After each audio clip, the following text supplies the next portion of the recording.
Dan bagi saya ini suatu penghinaan karena sangat tidak etis bagi saya. Pak Jokowi itu bekas presiden dan saya wakilnya. Kita sama-sama di pemerintahan bersama-sama selama 5 tahun. Masa saya bayar orang 5 miliar untuk menyelidiki beliau? Itu tidak pantas dan tidak mungkin saya lakukan. Dan itu penghinaan dan merugikan saya, martabat saya, bahwa saya membiayai orang untuk memeriksa atau mengkhianati atau memeriksa Pak Jokowi.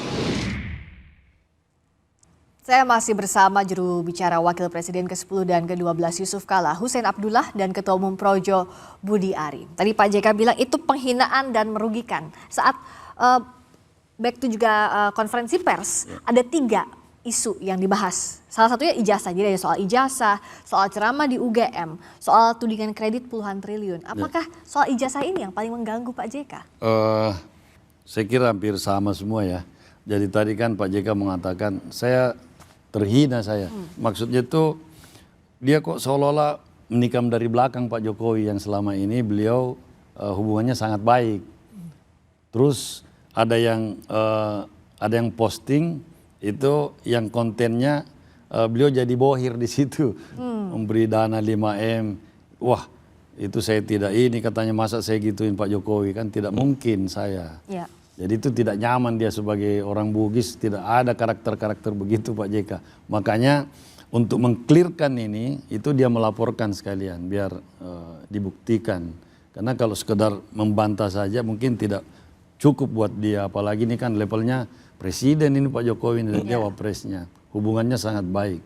Jadi saya ingin ilustrasi sedikit gambarkan bahwa ketika Pak JK mendampingi Pak Jokowi itu prinsip yang dipegang Pak JK itu bagaimana menurunkan tonnya 1 dan langkahnya dikurangin 1 langkah biar Pak Jokowi di depan dan beliau mendampingi dengan baik di belakang. Begitu beliau respeknya dan berusaha untuk selalu kompak dengan Pak Jokowi. Jadi seperti itulah. Jadi ketika muncul isu Pak JK mendanai masalah ijazah ini, terusik beliau. Itu sangat terganggu itu. Malu betul dia. Jadi sehingga merasa penting atau perlu untuk mengklirkan masalah ini supaya nggak mengganggu hubungannya. Dan juga ini yang jadi bergulir juga setelah itu adalah bagaimana menjelaskan konteks Pak JK bilang ya tunjukkan saja ijazahnya Pak Jokowi. Ya jadi gini, ini kan sudah 2 tahun katanya dan beliau yakin Pak Jokowi itu ijazahnya asli. Ya udahlah supaya selesai cepat karena ini sudah ongkos sosialnya besar, ya udah tunjukin aja biar selesai. Itu aja sebenarnya.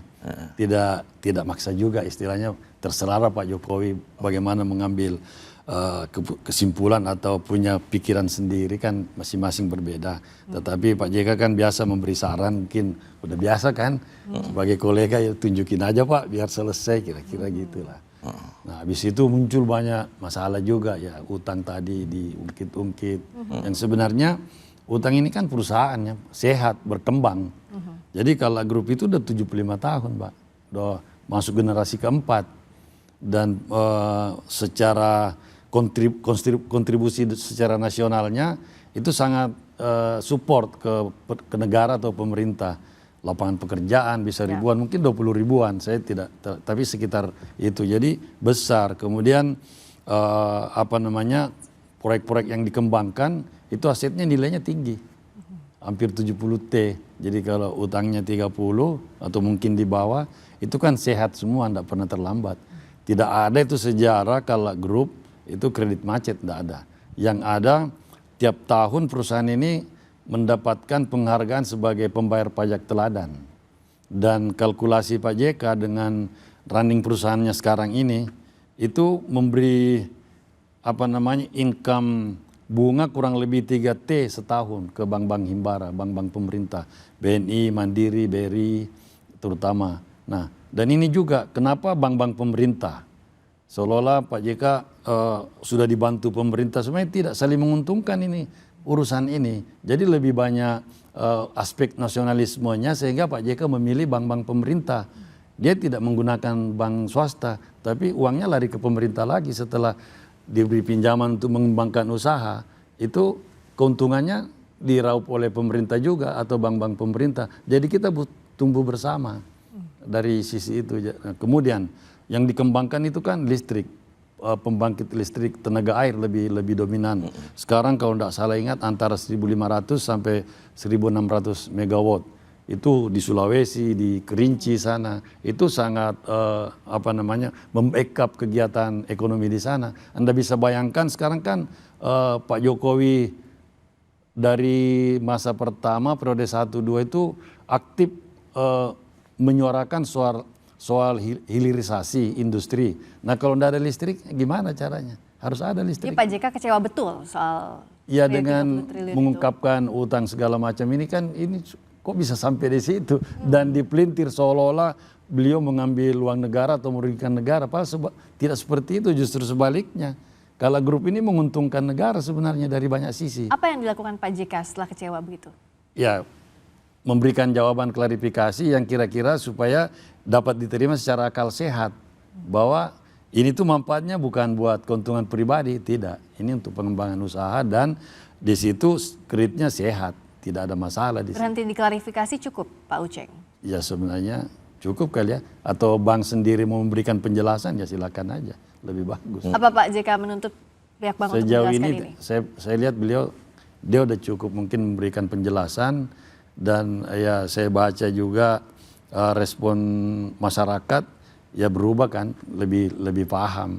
Dan jangan lupa listrik yang dikembangkan Kala Group itu sangat mendukung program ekspor Indonesia terutama untuk pasar Eropa. Karena di sana kan mensyaratkan yang produk turunan yang berasal dari industri yang disuplai listrik dari batu bara. Itu bermasalah kalau di sana mungkin tidak terlalu mendapat tempat di pasar Eropa. Sedangkan ini green energy dan ini diperlukan. Iya. Nah, kalau begitu boleh nggak saya ngomong? Ya, silakan. Pak JK waktu saya main Kominfo sempat bicara soal green energy di hydropower di Poso untuk data center. Ya. Karena memang data center juga semua industri ini kan diarahin ke green. Iya, Pak. Cuman waktu itu saya bilang sama Pak JK, Pak harus ada syaratnya untuk data center, harus punya sejarah 100 tahun nggak gempa. Kalau mau bangun data center itu punya rekor 100 tahun daerah itu nggak pernah terjadi gempa, sehingga syarat itu harus dipenuhin. Kalau soal tren ke depan, itu semuanya nanti arahnya ke energi bersih, ke green energy gitu loh. Oke, tadi Pak JK bilang bahwa ini sudah cukup untuk klarifikasi. Tapi Pak Uceng juga kan bilang bahwa dari 3 yang disampaikan itu salah satunya adalah ijazah yang membuat Pak JK terusik. Anda sebagai pendukung Pak Jokowi melihat sebenarnya kenapa sih isu ijazah ini menjadi mengganggu antara pendukung Pak Jokowi dengan... Kurang lebih 1,5 tahun yang lalu saya ketemu Pak Jokowi waktu lagi awal-awal ribut soal ijazah. Saya tanya, Pak ini ijazah gimana? Pak Jokowi dengan entengnya bilang sama saya, kalau nggak ada ijazah saya kan nggak diomongin. Disitulah saya tahu Pak Jokowi lagi. Jadi tujuannya? Loh saya yakin Pak Jokowi ijazahnya asli. Gini loh, dari awal saya udah bilang. Oleh karena itu kalau Pak JK bilang bahwa tunjukin aja ijazahnya nggak apa-apa. Itu saran, nggak ada masalah. Jadi begini loh, dari awal saya udah bilang yang namanya ijazah palsu itu cuma 3 yang bisa gugat. 1 teman angkatan, 2 kakak kelas, 3 adik kelas. Orang saya aja nggak pernah lihat ijazah saya prototin enggak. Gitu loh. Dari awal saya yakin, makanya saya nggak pernah mau. Ini kan media mujar-mujar soal ijazah begini-begini. Dari awal saya udah yakin Pak Jokowi ijazahnya asli, kuliah. Ini kan digoreng begini, kasih foto. Jadi kalau Pak Jokowi bilang kalau nggak ada ijazah nggak diomongin, enggak, ya menikmati isu dia ini berseloroh ke saya begitu. Ini saya buka aja, berseloroh begitu. Makanya dari awal saya udah sempat bicara dengan beberapa teman juga, teman-teman media, begitu loh. Dan Anda melihat bahwa isu ijazah ini sebenarnya apa yang harus diluruskan? Enggak, maksud saya ya udah. Tapi sampai ada. Ketika Pak Jokowi ditanya, liatin aja Pak. Saya juga sempat bicara, bukan nggak bicara. Pak nggak diliatin aja Pak, ini bikin lucu. Udah biar aja nanti di pengadilan. Tapi Gitu munculnya ijazah menyeret nama Pak JK dengan adanya video-video yang menyebut fitnah tadi soal tudingan 5 miliar Pak JK di balik itu. Justru Anda melihat itu gimana? saya nggak tahu itu apa variabelnya dari mana, gitu loh.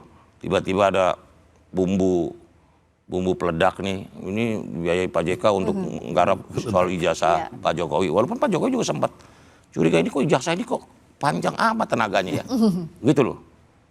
Nah tapi menurut saya, Sampai Pak JK dituding untuk mendanai 5 ya yang miliar nuding itu siapa? apa? Itu Saya nggak dia. tahu juga yang nuding, iya kan? Tetapi dalam pengertian begini, ya nggak mungkin wakilnya apa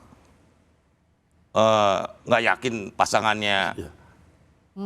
Kalau Pak Jokowi saja palsu, semua bersalah tau. Partai pendukung, wakilnya, gitu. Kita sebagai pendukung, saya yakin.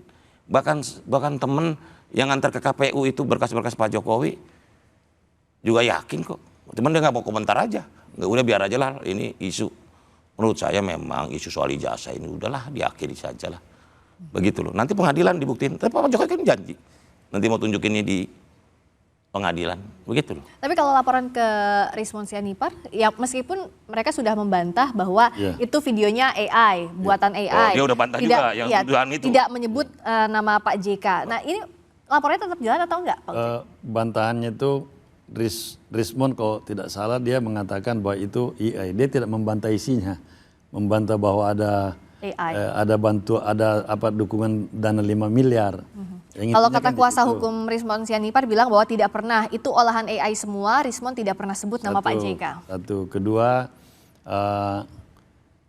ini kan meskipun AI pasti ada yang bikin, ada yang posting. Ini siapa ini? Motivasinya apa dia?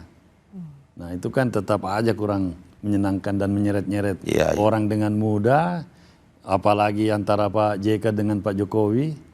Wah itu kalau ya tidak elok juga dibiarkan ntar terjadi diadu-adu pemimpin-pemimpin kita yang sebenarnya punya hubungan bagus dengan mudahnya dipermainkan seperti itu di era sosial media seperti ini. Oleh karena itu ya pembelajaran saya kira penting juga Pak JK memberikan pembelajaran, melaporkan secara hukum supaya jelas, clear dan tidak terjadi lagi saya kira. Jadi laporan hukumnya tetap jalan? Jalan aja, iya. Dan apa yang dibaca oleh Pak Uceng juga Pak Budi Ari, apa ada motif politik di balik ini semua?